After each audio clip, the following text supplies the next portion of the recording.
भगूरचा दामोदरपंत सावरकरांचा वाडा. सावरकर म्हणजे तसं धार्मिक कुटुंब, पण उसळत्या रक्ताचं. देव्हाऱ्यातून, देवीच्या पूजेतून दरवळणारा उदबत्तीचा मंद सुगंध घरातल्यांच्या भक्तीची जाण देत असे. तर भिंतीवर लटकलेली तलवार पूर्वजांच्या पराक्रमाची साक्ष देत होती.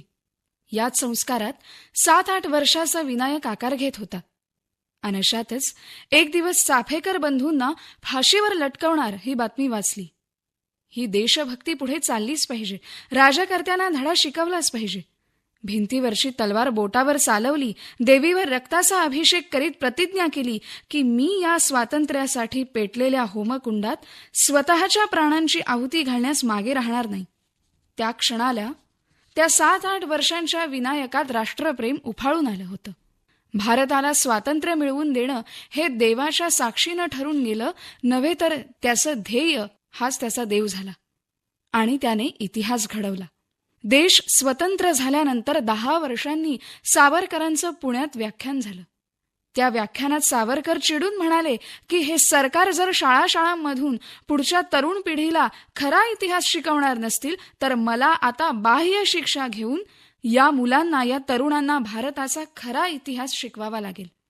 आज खरंच इतिहास शिकवला जात नाही, शौर्याचा इतिहास शिकवला जात नाही, म्हणून या देशात छत्रपती शिवाजी जन्म घेत नाहीत. सावरकर हे अत्यंत विधाननिष्ठ असा राजकीय नेता, जो कायम काळाच्या पुढचा विचार करणारा. आज उचललेल्या पावलाचे 50 वर्षानंतर या देशाला आणि देशातील भारतीयांना काय परिणाम भोगावे लागतील याचा सातत्याने विचार करून प्रत्येक पाऊल उचलणारा. आज या माणसाने कुठल्या क्षेत्रात भरारी मारली नाही. राजकीय, सामाजिक, अस्पृश्यता निवारण असू दे, साहित्य असू दे, काव्य असू दे, प्रत्येक क्षेत्रात सावरकर आहेतच. सावरकरांचे विचार, वाङ्मय हे फक्त आज नाही तर 100 वर्षांनीही त्याच काळातले वाटतात. असे जगावे दुनियेमध्ये आव्हानाचे लावून अत्तर, नजर रोखुनी नजरेमध्ये आयुष्याला द्यावे उत्तर. या उक्तीत जणू त्यांचंच वर्णन केलंय. जणू नियतीने त्यांच्यासाठी वेगळी वाट तयार केली होती की काय, असा प्रश्न मनात पडतो. कारण इतका चढ उतार, इतक्या हाल अपेष्टा व संकटांचा मारा अशा अनेकविध घटना सामान्यांच्या आयुष्यात घडतच नाहीत. राष्ट्रभक्त होण्यासाठी ज्याप्रमाणे बौद्धिक उंची असावी लागते ना, तशीच मन व मनगटातही शक्ती, सामर्थ्य असावं लागतं. आणि हे सामर्थ्य सावरकरात होतं. रक्ताच्या उलट्या होतायत आणि अशा परिस्थितीत बेशुद्धावस्थेतच 7x12च्या खोलीत या माणसाला टाकलं जातं काय, आणि त्यानंतर तासाभरात हा माणूस शुद्धीवर येतो आणि लगेच याला काव्यही सुचतं. व ते लिहायला कागद नाही, पेन नाही, वही नाही, पण भिंतीवर लिहून ठेवायचं, पाठ करायचं आणि पुसायचं. अशा 6000 ओव्या ते लिहितात. 11 वर्ष अंदमानातल्या शिक्षेनंतर 2.5 वर्ष रत्नागिरीच्या काळ कोठडीत. आणि तरीही त्यानंतर स्वस्थ बसवतच नाही, म्हणून अस्पृश्य निवारणाची ते चळवळ चालवतात. दुसरी गोष्ट अशी की गाय हा फक्त एक पशु आहे. 33 कोटी देव आहेत असं म्हणून तिचा उदो उदो करत पूजा करणं थांबवा, नि तिचा जास्तीत जास्त उपयोग प्रगती करता करा. आणि उद्या अशी तशी काही वेळ आलीच तर तिच्यावरच अवलंबून जगावं लागेल माणसाला.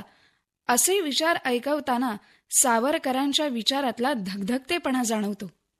स्वातंत्र्यवीर सावरकर हे पहिले असे योद्धे ज्यांनी विदेशी वस्त्रांची होळी केली, आणि या घटनेनं स्वातंत्र्य लढ्यात ते नावारूपास आले. टिळकांचे राष्ट्राविषयी असलेले विचार ऐकून ते प्रेरित झाले आणि लंडनला गेले. भारताची राष्ट्रीय समस्या आंतरराष्ट्रीय पातळीवर मांडण्याचा विचार सावरकरांसारख्या माणसाने केला. फक्त विचारच केला नाही, तर त्यांनी तिथे सशस्त्र क्रांतीची हालचाल करायला सुरुवात केली. इंग्रजांना कायम मरणाच्या छायेत ठेवायचं नि राज्य करणं नकोसं करून सोडणं हाच त्यांचा मानस. त्यासाठी परदेशात अनेक भारतीय तरुणांना एकत्र केलं, संघटित केलं, ज्याचा पुढचा परिणाम म्हणजे मदनलाल धिंगरांनी कर्झन वायलीचा केलेला वध.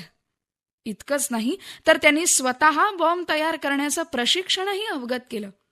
आणि इतकंच नाही तर पुस्तकातून पिस्तुला पाठवून दिली. त्या पिस्तुलापैकी एका पिस्तुलाने अनंत कान्हेरेंनी कलेक्टर जॅक्सनची हत्या केली, तर खुदिराम बोसने बॉम्ब टाकला. घडलं काय? तर सावरकरांना अपेक्षित असलेली क्रांतिकारी कृत्याची मालिका भारतात सुरू झाली. त्यांनी त्या काळी 1857चा स्वातंत्र्य समर हा ग्रंथ लिहिला आणि भारताच्या तरुण पिढीत राष्ट्रभक्ती उफाळून आली. याचं मूळ कारण त्यांची लेखणी आणि जिव्हा सारख्याच ताकदीनं चालायच्या. ते पहिले असे विद्यार्थी होते ज्यांची पदवी ब्रिटिशांनी त्यांनी भारत स्वातंत्र्य लढ्यात भाग घेतला म्हणून हिसकावून घेतली. ते पहिले असे विद्यार्थी होते ज्यांनी इंग्लंड प्रती निष्ठावान राहण्याची शपथ घेण्यास नकार दिला. दुर्दैवानं त्यांनी मारलेली मार्सलिस बंदरातील उडी ही निष्फळ ठरली आणि सशस्त्र क्रांतिकारकांच्या या महामेरूला जगातला एकमेव योद्धा व्हावं लागलं, ज्याला 2 जन्मठेपांची शिक्षा ठोठावण्यात आली. पण त्यावेळी सुद्धा त्यांनी अनादिमी अनंतमी अवध्यमी भला मारिल रिपू जगती असा कवण जन्मला अशी काव्य लिहित अजरामर राहिले. स्वातंत्र्यवीर सावरकर हे न उमगणारं व्यक्तिमत्व आहे. ते स्वतः कट्टर हिंदू होते, पण अस्पृश्यता निवारण यातून त्यांची राष्ट्रवादी समाजवादी वृत्ती दिसते. त्यांचा व्यापक दृष्टिकोन लक्षात येतो. जातीयवाद हा मनाला जडलेला रोग आहे आणि मनानं तो मानला नाही तर तो रोग दूरही होतो. समाजाला जागं करण्यासाठी त्यांनी हिंदू याची नाविन्यपूर्ण व्याख्या तयार केली. मी मेल्यानंतर मला विद्युत चितेवर जाळा असं स्पष्ट मृत्यूपत्रात लिहिणारे सावरकरच. हिंदुत्ववादी असूनही त्यांनी पिंडदान, सुतक, काकस्पर्श अशी कर्मकांड करू नयेत. आधुनिक विज्ञानाची कास धरा असंही त्यांनी म्हटलं. भारताच्या पडत्या काळात देशाला सावरणारे एकच ते व्यक्तिमत्व म्हणजे सावरकर. त्यांनी आपल्या नावाची सार्थकता आपल्या वक्तृत्वातून दाखवून दिली. आता कैचे देणे घेणे, आता संपले बोलणे, हे त्यांचे शेवटचे शब्द. त्यांनी वैज्ञानिक समाधी घेतली असंही म्हणता येईल. जो मृत्यू त्यांच्या पाठीशी हात धुवून मागे लागला होता त्यावरच त्यांनी विजय मिळवला. अशा या महायोद्ध्याने 22 दिवस अन्नत्याग करून 26 फेब्रुवारी 1966 रोजी आपला देह समर्पित केला. अशा तेजोनिधीला माझा नमस्कार.